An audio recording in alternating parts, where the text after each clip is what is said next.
Just say that every day to yourself. It's possible. Because what does that do? See, it begins to change your belief system.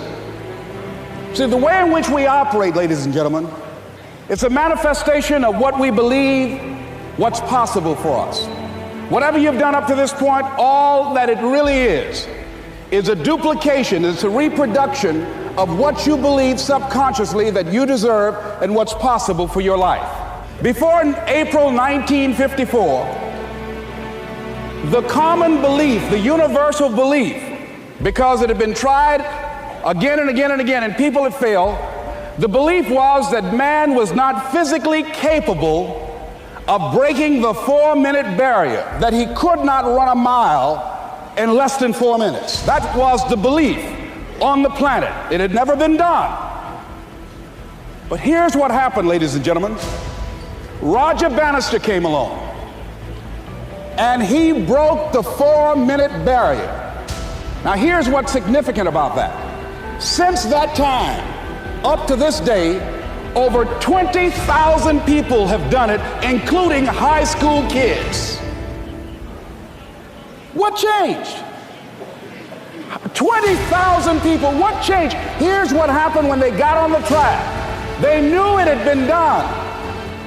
And because they knew it had been done, there was a new belief about this barrier, about this goal that was unreachable. And those 20,000 people got in the race believing, knowing in their heart that someone had done it, that it's possible, that they could do it.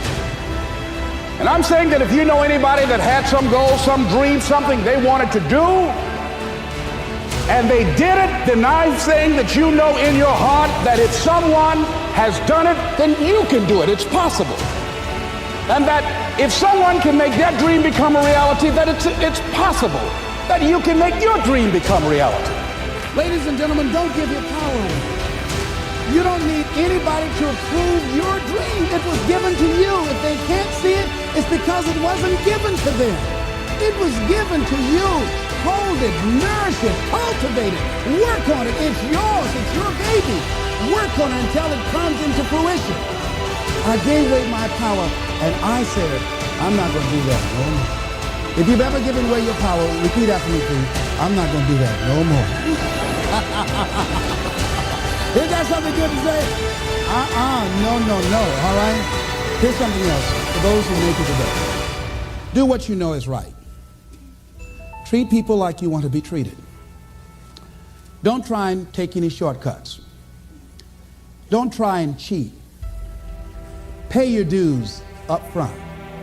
I believe, ladies and gentlemen, what goes around comes around.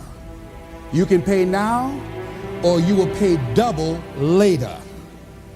So do the right thing.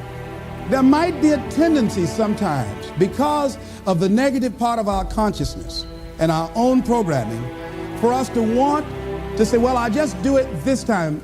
It won't matter. Won't nobody know. Ladies and gentlemen, everything matters. And you know you're somebody. You know. I'd rather lose out on my dream doing the right thing than to cheat trying to make a shortcut to get to my goal. I want to be able to look myself in the mirror, and that's what you want to do. Are you willing to keep working on it? Are you willing to realize that you have not done your best stuff yet, that you can better your best? Give everything you got today, not because of the Super Bowl. Leslie, do they have a college education? Yes. Do you? Wesley, you know that I don't have a college education. Leslie, are these people experienced? Yes. Are there people with PhDs and MBAs that they could choose rather than choose you? Yes. So you don't have a college education. You have no experience. You're talking about becoming a speaker, and they're going to reach over people with PhDs and MBAs and years of experience and choose you. Are you being realistic? Come on, Leslie. Come on, Leslie. You can't do this. My brother, he's a wonderful person. And he constantly reminded me that I couldn't do what I'm doing now. But that really was my bad part.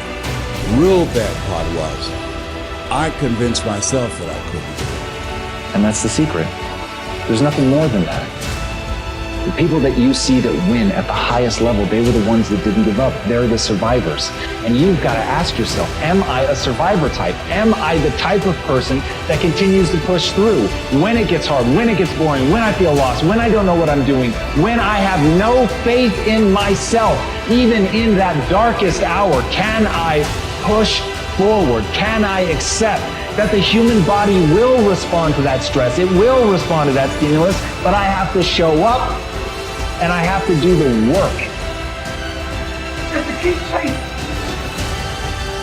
You show the beautiful, beautiful taste of grace. You blend your trials and tribulations with triumph, celebration. Because your son, your daughter, your brother, your sister, your mother, your grandfather, your grandmother, they're depending on it. But first you must ask yourself, are you willing to lay down and bleed so you can see the dream?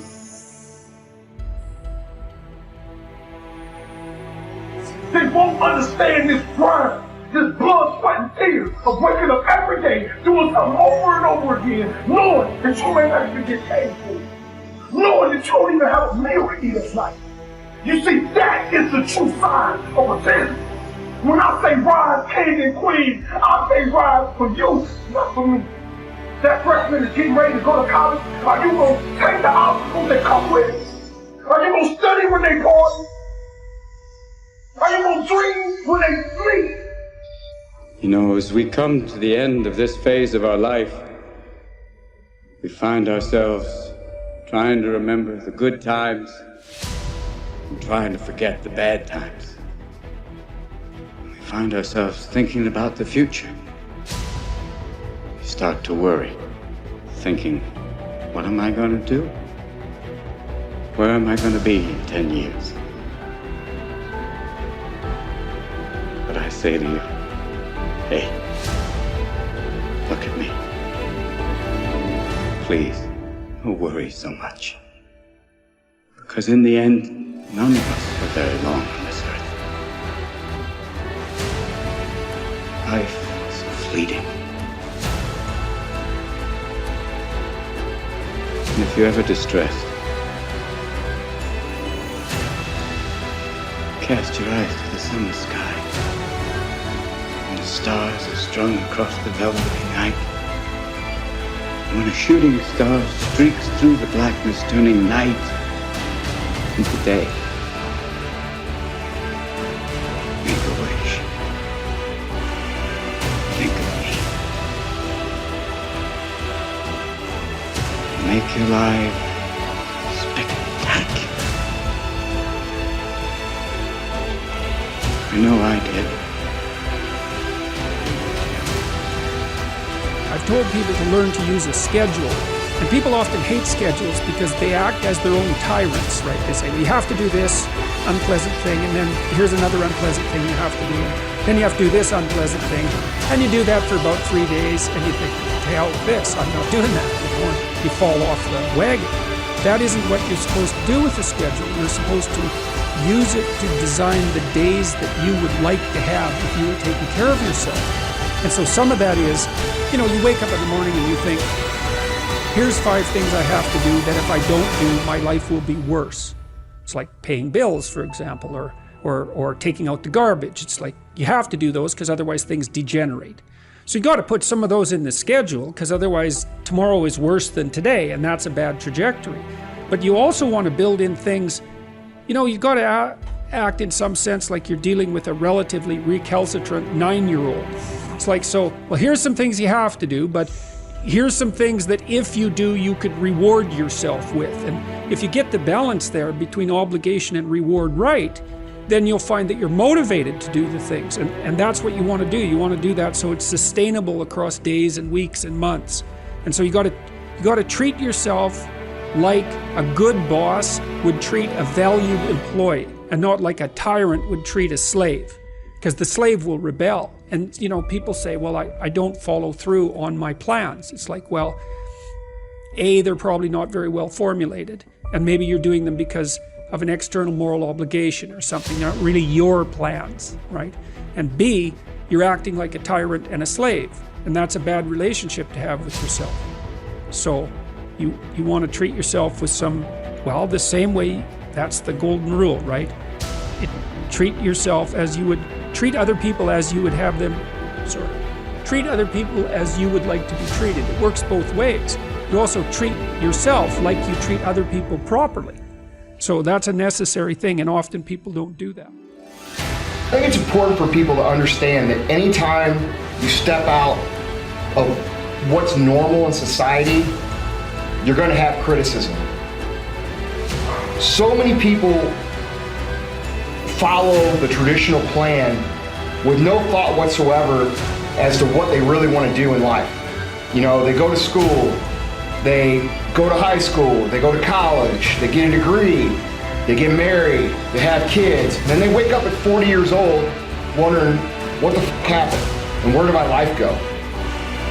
And when I think about those things, I think about how much criticism we got when we started our first company when we were only 19 years old to do all the things that you're supposed to do in society.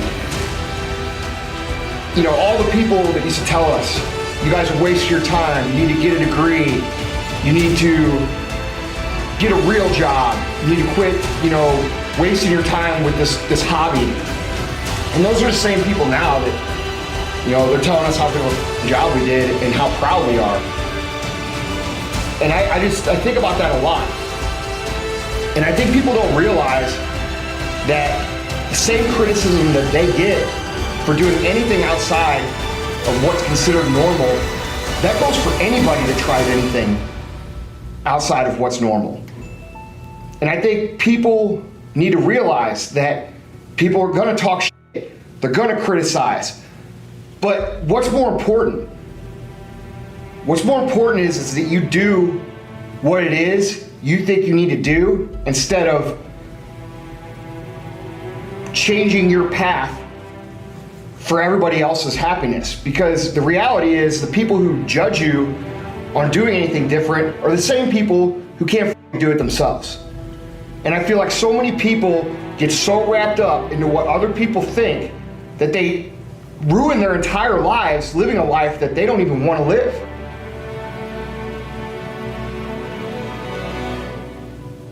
Everybody's got to find their own path, and you have to realize that when you get on that path, you're gonna f*** up. You're gonna make mistakes. You're gonna have bad f***ups, like really bad. But as long as you're willing to learn and you're willing to take those as lessons about, and you're smart enough to not make those same mistakes over and over and over again, there's really nothing that you can't do.